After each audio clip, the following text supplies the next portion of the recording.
California edition. My name is Brad Pomerance in Sacramento today. We are joined by Marty, member of the California State Senate. As the father of 2 daughters, every time I hear about a school shooting, it sends shivers up my spine. There was recently one near UCSB, not the one from last year, but a small one recently near UCSB. We know about shootings constantly happening throughout the nation. So many people say, but why couldn't we have stopped it? And that's what the DA of San Diego is asking and has asked you to address. Right. Well, the school shootings, when they happen, are catastrophic, and hundreds of thousands of dollars of resources are spent to address the problems, and lives are lost. It's horrible. My bill addresses what's happening all too often now, which are threatened school shootings that don't actually materialize. But it's getting to be so that every month there are 30 or 40 or 50 in San Diego threats of shootings on schools, often on social media. Right. Not direct threats toward a person, but threats of shooting. There's no law currently in place that addresses that situation. Really? Really. So if someone makes a generic threat, like I'm going to shoot up Jones High School, that's not specific enough. The DA in San Diego has found that not specific. There are specific penalties for threatening to bomb a school, but not specific penalties for shooting. Who knew? Yeah, really. Who knew? So your bill looks at that issue like a laser beam and really tries to dissect it. Right. What is your bill doing? Well, SB 456 says that any threat made on any media that was made seriously by the person making the threat, and you have to prove that, and was taken seriously by those receiving the threat, and that just requires that school authorities respond to it. Any such threat is a misdemeanor, punishable by up to $1,000 fine, up to a year in jail, and moreover, that restitution can be ordered by the court for whatever dollars are spent to respond to the threat. Let me ask you about 2 elements. The misdemeanor charge. What that means is if convicted, the individual goes to a county facility. As you know, our friends in county jails feel a little bit under siege because a lot of prisoners from the state system are moving down to the county system. I mean, with Prop 47, there's some easing of that tension, but are your friends in counties okay with something like this? Yeah, I think they see that this is a real threat to public safety. Even though these are not consummated shooting threats, they are a real problem for law enforcement in particular. Sometimes it's tens of thousands or hundreds of thousands of dollars are spent responding to a threat that that was never really intended to be acted upon. And yet schools have to shut down, sometimes businesses shut down. So counties are willing to take the additional inmates if necessary. That's correct. Let's talk about restitution, if we may.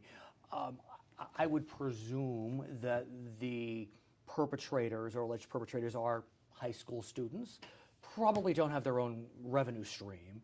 So do we really believe we can collect restitution? Is there an element where we can go after the parents? Yeah, parents are responsible for the acts of minors. Wow. So if these are acts by kids, the parents can be held liable. Do I anticipate that they would actually go after the full cost of these? Probably not. But it sends a message to the parents that they need to be vigilant about what their children are doing. So how's the bill doing? Bill's doing well. We've gotten through public safety. That's a big one. It's always tricky to get through public safety. Yes, it is. Congratulations I had 2 bills there this morning. Wow. Only one of the 2 made it. Okay. Was this one of them, or this was already out? This was already out. Okay. So this will be going to the floor of the Senate. I don't anticipate any problem getting it off the floor. Then we'll move over to the Assembly side and go through public safety there. So to go back for a second, I'm playing 2 sides of the same coin, but why not make it a felony? Well, certainly if these threats are carried out, then it's felonious. Of course. The feeling of the DA in San Diego was that for a kid who's calling in making this kind of threat, we need to take a stand and say this isn't appropriate, waste school resources, waste public safety resources. Frankly, it takes police off the street where they may be needed. But it's not the same as obviously a shooting on a school ground. We don't want to put a person in jail or in prison for years for this. I want to talk to you about the drought. I think about San Diego, one of my favorite cities in the state of California, with beautiful homes and beautiful lawns. It's the way the city was built, just like Los Angeles, just like many parts of California. Talk to me about your constituents. What are they doing with their lawns? And I'm going to play both sides, so get ready, Professor. So talk to me about your constituents and their lawns. Well, San Diego, being the end of the pipeline in California, has really for the last 20 years taken conservation very seriously. And we conserve about 38% more water now than San Diego did 15 years ago.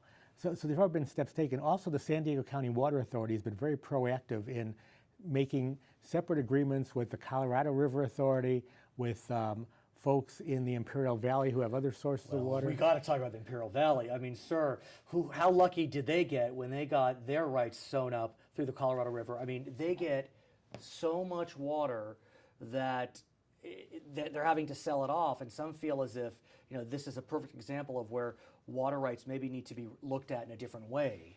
Clearly, for the Imperial Valley, it's one of the few times they've actually been a winner. Right, exactly. So Do you I don't- represent the Imperial? I don't. You don't? No, Okay. Ben Right. Wayso represents, and I don't begrudge them the fact that they won on this one. Well, one could begrudge them, though, because they have so much water. Well, and see, San Diego, which frankly is economically much more sound, is spending money in the Imperial Valley to bring that water to San maybe Diego it's where good it's for really them then. needed. Right. So there's a balance. Okay. San Diego's also invested in what will be the largest desalination facility in the I have state. to ask you about Carlsbad. I mean, this really is seen as a potential model for the future. Your friends in Santa Barbara are looking at taking a mothball desal plant offline. Huntington Beach is looking at it, Cambria as well.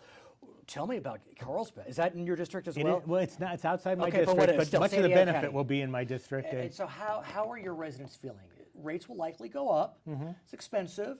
It's energy intensive, but is there a feeling like we hit the jackpot here?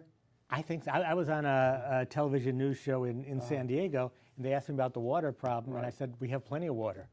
The only problem is there's salt in it. Right. And I was in Israel a couple of years ago Which looking I at. hear is really a model for water conservation, effective water use. It's amazing. They're the first nation that doesn't depend on weather. It doesn't matter if it rains or snows or what happens in Israel. They'll always have a constant water supply because they take the water out of the sea and they take the salt out of it. Now, the energy-intensive part of desal has been a bone in the craw of a lot of my environmental friends. They don't want to go that way. But the more we produce solar energy and other renewables, the less that's a problem, because we can now use the renewable energy to run the desal plants. I want to go back to the lawns. Sure. Because San Diego filled with lawns. And I want to take a contrarian position. It's very easy to beat up lawns like we beat up almonds and pistachios. But, you know, there are some benefits to lawns. I mean, there's soil erosion that can be avoided when you have lawns. There's heat dissipation. There's the O2, CO2 exchange. And so, I mean, are we going a little too far with demonizing lawns? Because in the final analysis, they do something for the environment. Yeah, I would argue that in most of San Diego, we are going too far. But again, with the water conservation that's already taking place in San Diego, with a lot of reuse of water on lawns that has already been used and recycling the water, there are some areas of San Diego where the lawns are immense and probably some of the watering goes overboard. But for much of San Diego, lawns are tiny, and if they're browning up a bit, that's I guess all right, but you want to preserve. Now, to take the other side, is it time for Californians to really look at landscape that is drought tolerant, drought resistant? We all laugh about our, grandmothers and grandfathers in the Coachella Valley with their, desert landscape, but it can be attractive. Yeah, if you do it right. And that's been part of San Diego's answer, actually. In many parts of San Diego now, you see desert landscape, the prevalent form of landscaping in the community. The primary use of water, more than 90%, is by business and agriculture. So when it comes to personal use, taking a shorter shower, watering your lawn less, those are all good steps, but that's not going to... And begs the question, I mean, are we focused too much on residential? Governor Brown's calling for 25% reduction, but just for the residential and side, really. I would take a wider look at how to save more water. And again, recycling, which San Diego does very well, is critical. It's not a matter of not watering your lawns. It's not watering your lawns with drinkable water. You'll come back? Absolutely. He is Marty Block, member of the California State Senate. My name is Brad Pomerance in Sacramento. It's California Edition.